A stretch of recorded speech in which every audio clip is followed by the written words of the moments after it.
শিক্ষা করলে আপনার ঈমান বাঁচাইতে পারেন, যতটুকু শিক্ষা করলে আপনি নামাজ শুদ্ধ করতে পারেন, যতটুকু শিক্ষা করলে আপনি ব্যবসা বাণিজ্যে সকল ক্ষেত্রে হালাল পথে চলতে পারেন, ততটুকু আপনার আমার সকলের জন্য, ধনী হন, গরিব হন, ফকির হন, সবার জন্য শিক্ষা করা ফরজ। চিল্লায়া বলেন সুবহানাল্লাহ। হাদিসের মর্ম আমরা জানি না, শুধু ফজিলতই জানি, কিন্তু হাদিসের মর্মার্থ কখনো জানার চেষ্টা করি নাই। আমার মুসলমান দিনদার ভাইরা, সুতরাং শিরিক ফিল ইবাদাতের মধ্যে কেউ যদি শিরিক করে সে কি হয়ে যাবে? মুশরিক হয়ে যাবে। এখন একটুখানি চিন্তা করেন, এই যে আমরা হাদিসটা পেশ করলাম, এই হাদিসের মধ্যে আমাদের কিছু শিক্ষা আছে না নাই? শিক্ষাটা আমাদের জন্য আছে, মা বোনদের জন্য আছে না নাই? রাসূল কি বললেন? আমার রাসূল বললেন, আমি যদি পৃথিবী একজন মানুষকে আরেকজন মানুষকে সিজদা দেওয়ার পারমিশন দিতাম, দুনিয়ার সকল নারীদেরকে বলতাম, স্ত্রীদেরকে বলতাম, তারা যেন তাদের স্বামীর পায়ের নিচে সিজদা দেয়। চিল্লায়া বলেন সুবহানাল্লাহ।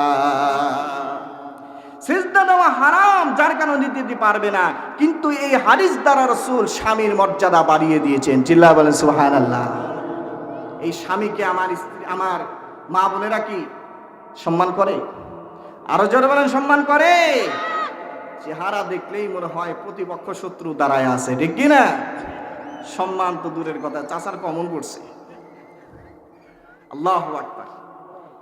যদি আমার চাচারা একটু বলে, প্রাণের স্ত্রী, কতদিন ধরে তুমি সাজুগুজু করো না, তোমার কত সুন্দর দেখা যায়, একটুখানি সাজুগুজু করো, বলে তোমার বুড়া বয়সে কি ভীমরতি ধরছে?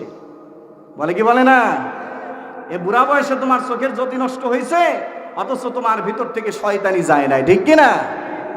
অথচ রাসূল বলেছেন, সর্বোত্তম স্ত্রী হচ্ছে ওই স্ত্রী যে স্ত্রীকে স্বামী যদি কোনো আদেশ করে সঙ্গে সঙ্গে সেটা মেনে চলে এবং এমন ভাবে নিজেকে স্বামীর সামনে উপস্থাপন করে যার কারণে স্বামী বেচারা খুশি হয়ে যায়। চিল্লায়া বলেন সুবহানাল্লাহ। ময়লাযুক্ত পচা পচা কাপড় পরে আবর্জনা অবস্থায় থাকলে স্বামী কি খুশি হয় না একটু সাজুগুজু করলে খুশি হয়? কোনটা? সুতরাং সাজুগুজু করে থাকা স্বামীর সামনে, এটা রাসূলের সুন্নাত। এরা একদিক থেকে যেমন রাসূলের সুন্নাত আদায় হবে, অন্য দিক থেকে আপনার আমল নামায় কবুল উমরা সব জমা হয়ে যাবে। চিল্লায়া বলেন সুবহানাল্লাহ। আমার মুসলমান ভাইরা, আমার মা বোনেরা, কখনো স্বামীকে খুশি করার জন্য নফল নামাজের নফল উমরার সব নেওয়ার জন্য স্বামীর সামনে সেজে গুজে থাকে না, বরং শয়তানকে খুশি করার জন্য, শয়তানের মনোরঞ্জন দেওয়ার জন্য দেওর ভাসুর আর বন্ধুদের সামনে সাজুগুজু করে। চিল্লায়া বলেন ঠিক কিনা? সুতরাং এখান থেকে আমাদের শিক্ষা নিতে হবে, আমার মা ও বোন, তোমার সেজে থাকা, তোমার স্বামীকে মনোরঞ্জন দেওয়া কেবলমাত্র তোমাকে এজন্যই সৃষ্টি করা হয়েছে। ও মা ও বোন, তুমি কি জানো না আদম আলাইহিস সালাম জান্নাতের মধ্যে থাকার পরে তার উসিলা করেই তোমাদেরকে আল্লাহ সৃষ্টি করছে? হ্যাঁ, তুমি তো এমনি এমনি আসতে পারতে না। আদম আলাইহিস সালাম যদি না চাইতো তুমি আসতে পারতে না। সুতরাং যাদের উসিলায় আসছো তাদেরই অকৃতজ্ঞ করো, তাদেরকেই নারাজ করো, কিভাবে করে আল্লাহর জান্নাতে যাবে? জোরে বলেন ঠিক কিনা? আমার মুসলমান ভাইরা, বিশেষ করে স্বামীকে অসম্মান করার আরেকটা কারণ হলো যারা অবৈধ পন্থায় প্রেম প্রীতি করে, অবৈধ পন্থায় প্রেম প্রীতি করে, রিলেশন করে, বিয়ে শাদী করে। জোরে বলেন ঠিক কিনা? অবৈধ পন্থায় রিলেশনশিপ করে হারাম ভাবে সম্পর্কে লিপ্ত হয়ে যারা বিবাহ করে, দেখতে পারবেন 95.9 এই সকল ব্যক্তিদের মধ্যে সুখ শান্তি বলে কিছুই থাকে না। জোরে বলেন ঠিক কিনা? তার কারণ আপনি কোন চরিত্রের মানুষ, কোন কোয়ালিটির মানুষ আপনার স্ত্রী ভালো করেই জানে, ঠিক কিনা? স্ত্রীকে যদি আপনি বলেন আমাকে সম্মান দিয়ে কথা বলো, রাসূলের ভাষায় আমি সম্মানিত, কি সম্মানিত? তুমি যদি ভালো চরিত্রের অধিকারী হতে আমার পিছনে কুকুরের মতো গুড়গুড় করতে। এই বেচারা বাবা মার কাছেও কোনোদিন সম্মান পায় না, কারণ এই বাবা মা তাদের জীবনের একটা স্বপ্ন ছিল, সন্তানকে এত কষ্ট করে মানুষ করেছে, দেখে শুনে একটা সুন্দর একটা পুত্রবধূ ঘরে আনবে, কিন্তু এই সন্তান হারাম পন্থায় সম্পর্ক করার কারণে বাবা মার স্বপ্নকে চিরতরে ধ্বংস করে দিয়েছে। জোরে বলেন ঠিক কিনা? আমার যুবক ভাইরা, একটা কথা স্মরণ রেখো, তুমি যত বড় সুন্দরী আর গুণবতী রূপবতী মেয়ে তুমি ঘরে আনো, তোমার বাবা মার সন্তুষ্টি ব্যতি রেখে যদি এনে থাকো, তোমার এই স্ত্রী দিয়ে জীবনেও তোমার সুখ শান্তি আসবে? কেন আসবে না জানো? তোমার ওই বাবা, তোমার ওই মা নির্জনে একটা সময় হলে ওই কথা বলবে, হায় আফসোস, কত স্বপ্ন ছিল, আশা ছিল, ছেলেটাকে ভালো দেখে একটা সুন্দরী পুত্রবধূ আনবো, কিন্তু এই স্বপ্নটা আমাকে বাস্তবায়ন করতে দিল না। এই বাবার দীর্ঘ নিঃশ্বাস আর এই বাবার আর্তনাদ, বুকের ভেতরে এই হাহাকার তোমার জীবনের সুখ শান্তি সব কেড়ে নিবে। জোরে বলেন ঠিক কিনা? শুধু তাই নয়, হারাম পন্থায় যদি সম্পর্ক করে বিয়ে করো, শ্বশুর বাড়িতেও জীবনেও কোনোদিন জামাইয়ের আদর পাবা না, সম্মান পাবা না। জোরে বলেন ঠিক কিনা? কারণ তোমার শ্বশুর ভালো করেই জানে তুমি কত বড় চরিত্রবান। তুমি যদি চরিত্রবানই হতে, তার মেয়েকে পালিয়ে নিয়ে বিয়ে করতে না। জোরে বলেন ঠিক কিনা? তোমার শ্বশুর কখনো তোমাকে জামাইয়ের মর্যাদা দেবে না, তোমার শাশুড়ি কখনো তোমাকে জামাইয়ের মর্যাদা দেবে না। কেন? কারণ তার মেয়েকে বের করে তার আত্মসম্মানে তুমি আঘাত করেছো। ঠিক বলেন ঠিক কিনা? সুতরাং খান থেকে আমার যুবক ভাইদেরকে আমি নসিহত করছি, আমিও তো যুবক, আমার জীবনের প্রতিজ্ঞা ছিল ছোট্ট থেকেই, বিবাহ শাদী যদি করি আমার বাবা এবং মার সম্মতি কমে, তাদের পছন্দ কমে, তাদেরকে খুশি রেখেই বিয়ে করব। যার কারণে আল্লাহর কসম করে বলতেছি, একটা কথাই বলে আল্লাহর কসম করে বলতেছি, আমার বাবা মার সন্তুষ্টি কমে, তাদের পছন্দ কমে, তাদেরকে খুশি রেখে করেছি বলেই আল্লাহর রহমত বরকত এখনো পর্যন্ত আমার উপরে অবধারিত আছে। টিল্লাবান সুবহানাল্লাহ। এটা গর্বের জন্য বলতেছি না, এটা শিক্ষার জন্য বলতেছি। আমার মুসলমান বিন্দার ভাইরা, এজন্য কখনো হারাম পন্থায় যেও না। হারাম পন্থায় যদি যাও, তোমার জীবনের সুখ শান্তি একদিক থেকে যেমন তোমার আল্লাহ রাব্বুল আলামিন কেড়ে নিবে, অন্য দিক থেকে সম্মান আর মর্যাদা সব সমাজের ভেতর থেকে ধ্বংস হয়ে যাবে। জোরে বলেন ঠিক কিনা? আমার মুসলমান ভাইরা, যে কথা বলতেছিলাম, শিরিক ফিল ইবাদাত, ইবাদতের মধ্যে শিরিক করলেও সে মুশরিক হয়ে যায়। আর 4 নাম্বার হলো শিরিক ফিল হুকুমাত, আল্লাহর হুকুমের মধ্যেও কেউ যদি শিরিক করে, সঙ্গে সঙ্গে সেই ব্যক্তিও মুশরিক হয়ে যায়। জোরে বলেন নাউযুবিল্লাহ। আলা লাহুল খালকু ওয়াল আমরু তাবারাকাল্লাহু রাব্বুল আলামিন। আল্লাহু আকবার। আল্লাহ রাব্বুল আলামিন বলছেন যে সৃষ্টি যার, আইনও চলবে, কথা কার? আরো জোরে বলেন না, কথা কার? ইনিল হুকমু ইল্লা লিল্লাহ। সৃষ্টি করেছেন যিনি, হুকুম দেওয়ার অধিকারও রাখেন তিনি। এই হুকুমের মধ্যে যদি আপনি কাউকে শরীক করেন, ঈমান থাকবে না দৌড়াবে? এখন আপনারা চিন্তা করে বলুন, বুঝে থাকলে বলুন, আল্লাহ রাব্বুল আলামিন পৃথিবী আকাশ আর জমিনের সৃষ্টিকর্তা কিনা? সকল কিছুর ক্ষমতার মালিক কিনা? কুলিল্লাহুম্মা মালিকাল মুলকি তুতিল মুলকা মান তাশাউ ওয়া তানজিউল মুলকা মিম্মান তাশাউ। আল্লাহ রাব্বুল আলামিন বলেন, নবী আপনি বলুন, সকল ক্ষমতা কেবলমাত্র আমি আল্লাহর হাতে। চলে বলেন সুবহানাল্লাহ। আমি আল্লাহ যাকে খুশি রাজত্ব দেই, যাকে খুশি রাজত্ব থেকে ছিনায় নেই, যাকে খুশি সম্মান দেই, যাকে খুশি লাঞ্ছিত করি। পৃথিবীর সব কিছুর কল্যাণ অকল্যাণ আমার হাতেই। চিল্লা বলেন সুবহানাল্লাহ। শিরিক ফিল হুকুমাত, আল্লাহর হুকুমের মধ্যে কোনো শরীক নাই। সার্বভৌমত্বের মালিককে? একটু বুঝে সুঝে বলেন, সার্বভৌমত্বের মালিককে? সকল ক্ষমতার উৎসকে? নাকি জনগণ? কিন্তু আমাদের দেশের এক শ্রেণীর ব্যক্তিরা এই কথা বলে কিনা, সকল ক্ষমতার উৎস, সকল ক্ষমতার মালিক, সার্বভৌমত্বের মালিক জনগণ। বলে কি বলে না? এখন বলেন, আল্লাহর হুকুমাতের মধ্যে শরীক হলো কি হলো না? এই রকম কথা কেউ যদি বলে আর বিশ্বাস করে, ঈমান থাকবে না দৌড়াবে? এখন আসেন, শিরিক ফিল হুকুমাতের মধ্যে শরিক করা যাবে? এই মিশনটাই ছিল পৃথিবীর সকল নবীদের। চিল্লায়া বলেন সুবহানাল্লাহ।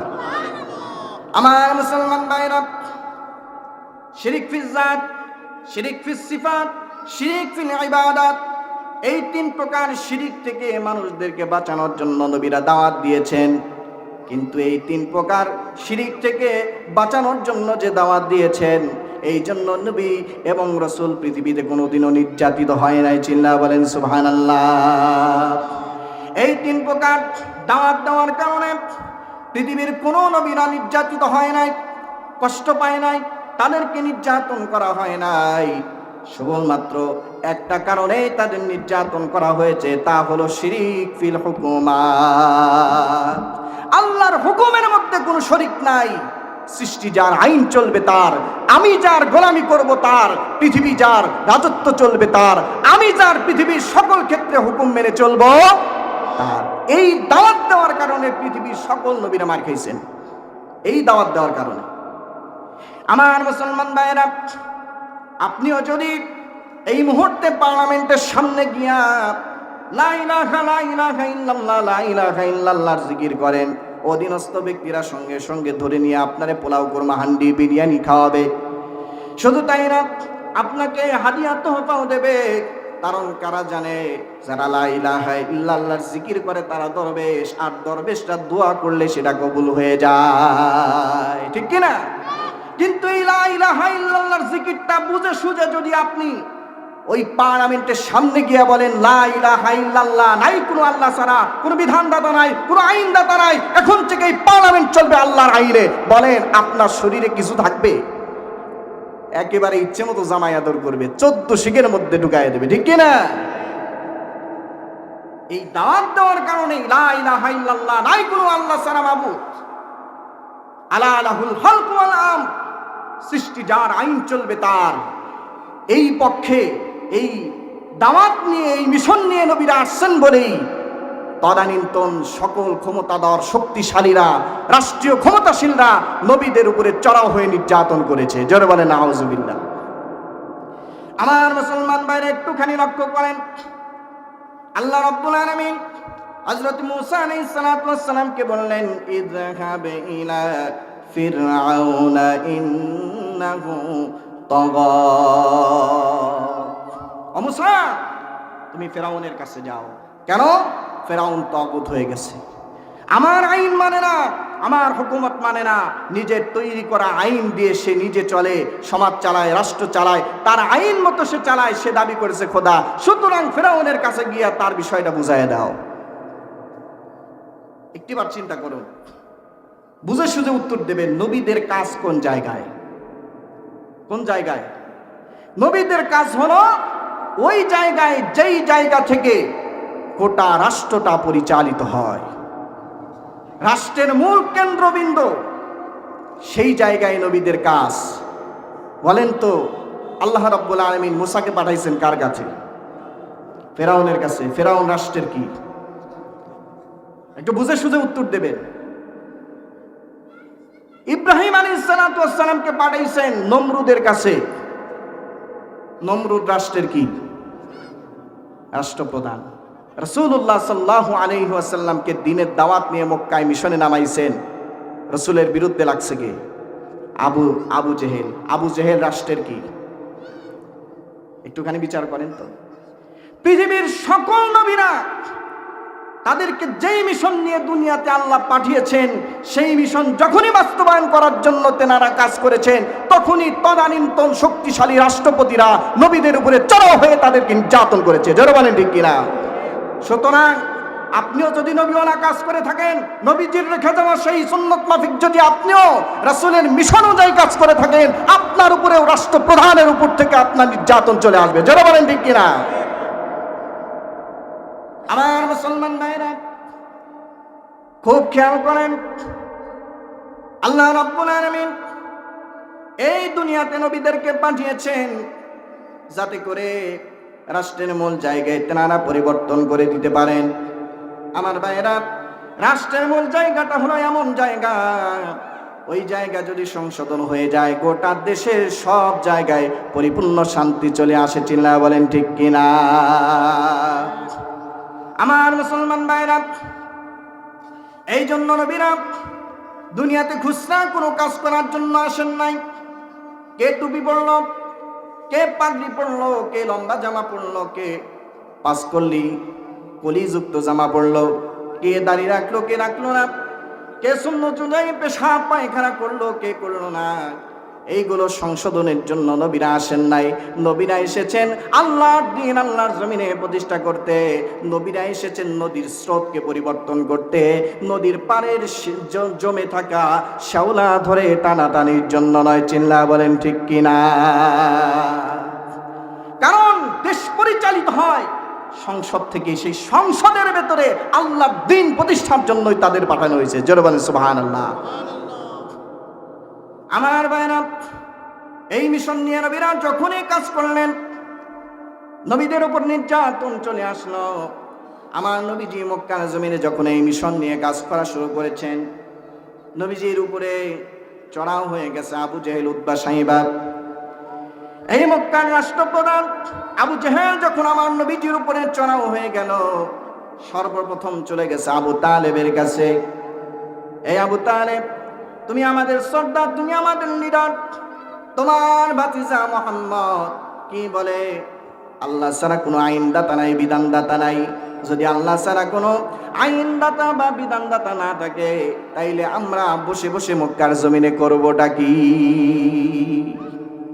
আমি হইলাম মক্কার প্রেসিডেন্ট, আমার কথায় মক্কার প্রতিটা মানুষ ওঠে আর বসে, আমি যেটা বলি সেটাই আইন। তো তোমার মোহাম্মদ ভাতিজা বলে যে আল্লাহ ছাড়া নাকি কোনো বিধানদাতা না, আইনদাতা নাই, এই কথা যদি বলে আর এই কথা যদি বাস্তবায়ন হয়, আমরা কি করব? আঙুল চুষবো? তোমার ভাতিজাকে থামাও। বিনিময়ে টাকা লাগলে টাকা দেব, পয়সা লাগলে পয়সা দেব, ক্ষমতা লাগলে ক্ষমতা দেব, চেয়ার লাগলে চেয়ার দেব, সুন্দরী নারী আর বাড়ি যা চাই সব দেব, তবুও যেন লা ইলাহা ইল্লাল্লাহ দাওয়াত মানুষের কাছে না দেয়। জোরে বলেন নাউজুবিল্লাহ। আমার মুসলমান ভাইরা, নবীজির নামে অভিযোগ, নবীজির নামে মামলা করে আসলো আবু জেহেল। নবীজি গভীর রজনীতে যখন দাওয়াতি কাজ সেরে বাড়িতে ফিরেছেন, লক্ষ্য করে দেখেন চাচা আবু তালেব না ঘুমায়া পায়চারি করতেছে আর কি যেন মনে মনে চিন্তা করতেছে। নবীজি চাচা আবু তালেবের কাছে গিয়ে বললেন, চাচা যান, রাত্রি গভীর হয়ে গেছে, এখনো কেন না ঘুমায় এরকম করে পায়চারি করতেছেন, কারণ কি? আমার তো মনে হয় কোনো একটা বিষয়ে আপনি টেনশন করতেছেন। চাচা আবু তালেব বললেন, বাবারে, এমন কথা তুমি কেন মানুষের কাছে বলো? এমন দাওয়াত কেন মানুষের কাছে তুমি পৌঁছাও, যার কারণে মানুষেরা ক্ষিপ্ত হয়ে আমার কাছে অভিযোগ করার জন্য চলে আসে? লা ইলাহা ইল্লাল্লাহ দাওয়াত থেকে কি তুমি সাময়িকের জন্য বিরত থাকতে পারো না? ও ভাতিজা মুহাম্মদ রে, কিছুক্ষণ পূর্বে আবু জেহেল, উতবা, সাইবা ছিল, আমারে বলে গেল তুমি যদি লা ইলাহা ইল্লাল্লাহর জিকির থেকে বিরত থাকতে পারো, বিনিময়ে তারা টাকা দেবে, পয়সা দেবে, ধন দেবে, দৌলত দেবে, নারী দেবে, গাড়ি দেবে, সব কিছুই দেবে, তবু তাদের একটাই কথা, তুমি যেন কালেমার দাওয়াত থেকে নিজেকে বিরত রাখো। আমার মুসলমান দিনদার ভাইরা, আমার নবীজি তখন আবু তালেবকে এমন একটা কথা বলেছিলেন, ও চাচা যান, তাদের যেটা দেওয়ার সামর্থ্য আছে, যেটা তারা দিতে পারবে সেটা তো দূরের কথা, যেটা দেওয়া পৃথিবীর কোনো মানুষের পক্ষে সম্ভব নয়। আমার এক হাতে যদি চন্দ্র আর এক হাতে যদি সূর্য এনে দেওয়া হয়, আল্লাহ যে মিশন নিয়ে আমাদের দুনিয়াতে প্রেরণ করেছেন, সেই মিশন থেকে এক চুল পরিমাণ বিরত থাকবো না। চিল্লায় বলেন সুবহানাল্লাহ, আরো জোরে বলেন না সুবহানাল্লাহ। আমার ভাইরা, আল্লাহ ছাড়া কোনো ইলাহা নাই, কোনো আইনদাতা নাই, কোনো বিধানদাতা নাই। মানুষের কাছে শিরিক ফিল হুকুমাত থেকে মানুষদেরকে বাঁচানোর জন্য নবীজির মিশন, নবীজির কালেমার দাওয়াত দেওয়া শুরু করেছেন। যখন নবীজিকে অভিযোগের মাধ্যমে, মামলার মাধ্যমে চাচার মাধ্যমে দমানো গেল না, এইবার আমার নবীজিকে দমানোর জন্য নবীজির উপরে নির্যাতন নিপীড়নের স্টিম রোলার চাপিয়ে দেওয়া হয়েছে। জোরে বলেন ঠিক কিনা? আমার ভাইয়েরা, কালেমার দেওয়ার অপরাধে আমার নবীজিকে জেলখানায় আবদ্ধ করা হলো।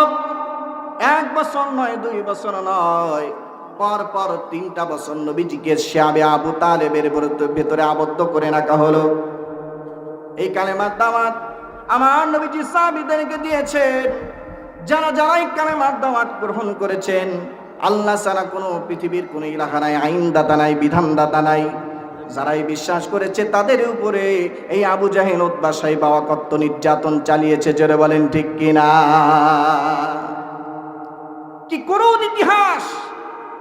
এই লা ইলাহা ইল্লাল্লাহর দাওয়াত, এই মিশন, কোনো বিধানদাতা নাই, কোনো আইনদাতা নাই। এই মিশনের উপরে কাজ করার কারণে যেমন করে নবীজি নির্যাতিত হয়েছেন, তেমন করে সাহাবীদের কেউ নির্যাতিত হতে হয়ে।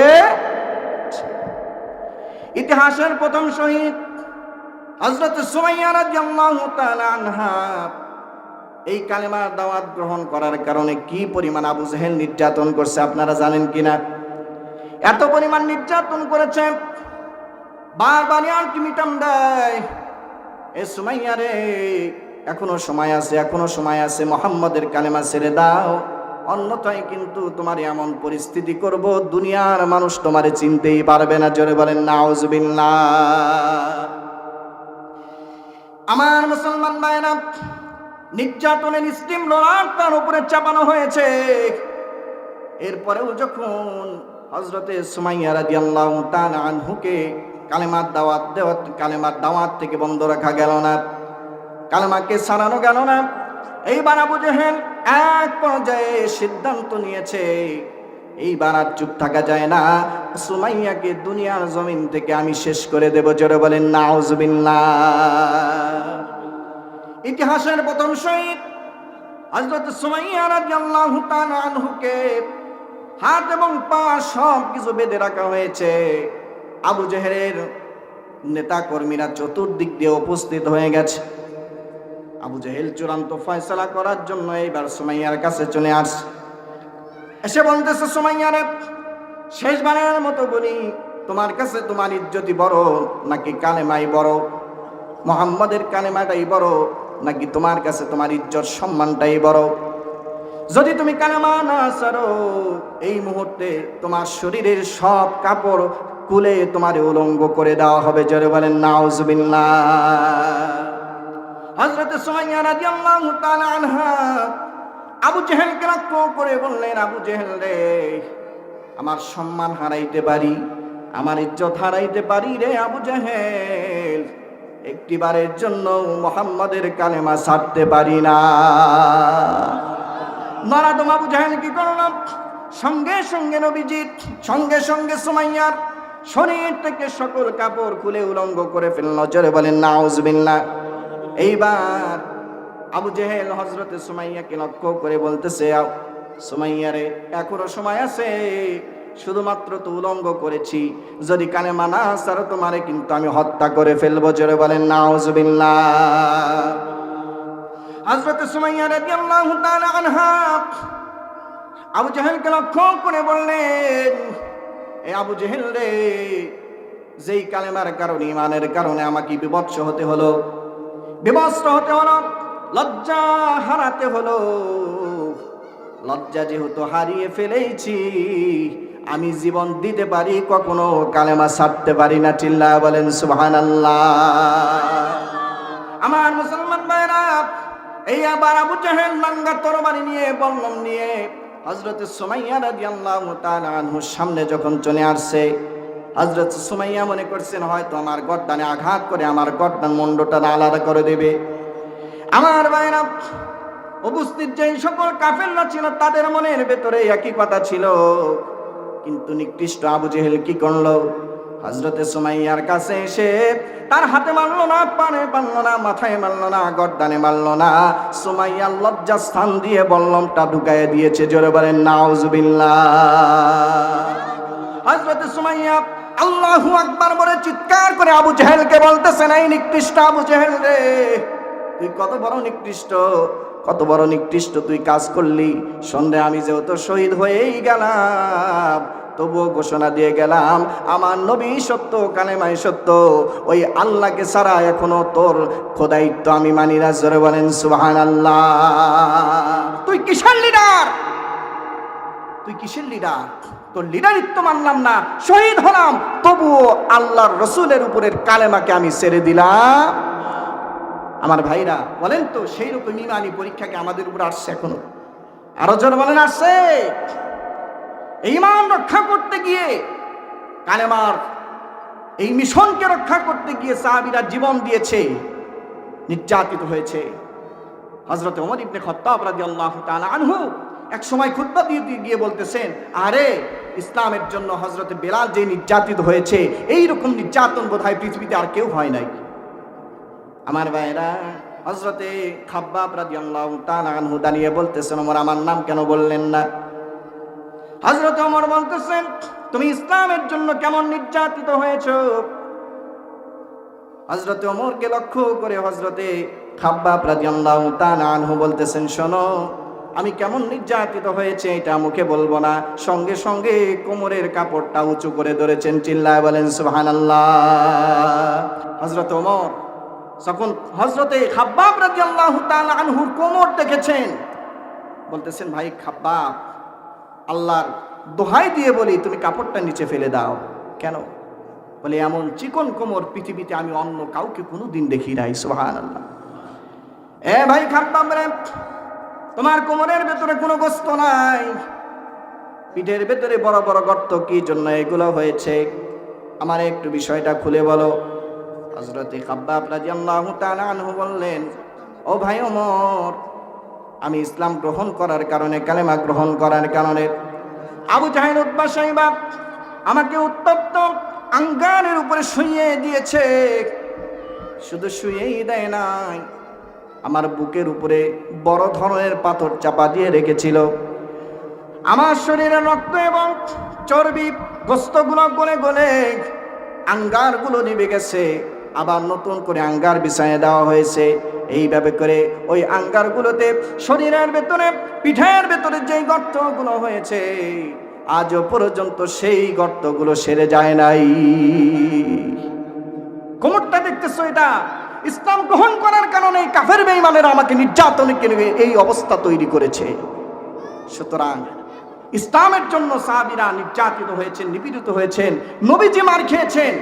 সুতরাং হাজারো কষ্ট, ক্লেশ, নির্যাতিত হওয়ার পরেও নবী, সাহাবীরা কখনো ঈমান ছেড়েছেন? সুতরাং আপনার আমার উপরে যতই নির্যাতন আসুক, সেই ঈমানকে আপনি আমি ছাড়তে প্রস্তুত। জীবন দিয়ে হলেও ঈমানকে ধরে রাখবো। জোরে বলেন ঠিক কিনা? যত বড়ই নির্যাতন, যত বড়ই ফ্যাসিস্ট আর স্বৈরাচার হও না কেন, এই জবান দিয়ে যে আল্লাহকে একবার স্বীকার করেছি, এই মাথাকে যেভাবে করে আল্লাহর সামনে ৫ ওয়াক্ত নামাজে নত করেছি, পৃথিবীর কোন স্বৈরাচারের সামনে আমার এই মাথা নত হতে পারে না, পারে না, পারে না। জোরে বলেন ঠিক কিনা?